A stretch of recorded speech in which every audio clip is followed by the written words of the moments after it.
Welcome to Sai చిన్న studio. ఈరోజు వచ్చేసి మీకు ఒక రాణి పింక్ మగ్గం వర్క్ బ్లౌజ్ చూపిస్తున్నాను అండి. ఇది వచ్చేసి మన బొట్టులో చేసిన వర్క్.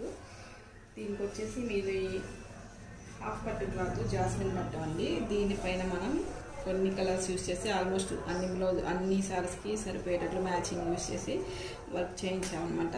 ఇది వచ్చేసి చూడండి, ఇక్కడ లెమన్ ఎల్లో, గ్రీన్, ఆరెంజ్ అనమాట, లైట్ షేడ్. ఈ 3 కలర్స్ యూస్ చేసామన్నమాట. ఇది వచ్చేసి లవంగం స్టిచ్. చాలా నీట్గా డీటెయిల్గా చూడండి, చాలా నీట్గా చేసింది వర్క్. ఇది వచ్చేసి బ్యాక్ పార్ట్ అనమాట, బోట్ నెక్ కోసం బ్యాక్ పార్ట్. నెక్స్ట్ హ్యాండ్ వచ్చేసి ఇలా సింపుల్గా ఇచ్చామన్నమాట, ఒక ఫ్లవర్. నెక్స్ట్ బోత్ హ్యాండ్స్కి అట్లానే సింపుల్గా ఇచ్చాము. దీనికి వచ్చేసి మనం ఫ్రంట్ నెక్ కూడా ఇచ్చామన్నమాట. ఫ్రంట్ నెక్ కూడా ఇలాగా. సో ఎవరికైనా సరే ఇది కావాలి అనుకుంటే మన ప్రొఫైల్ని ఫాలో అయ్యి ఆర్డర్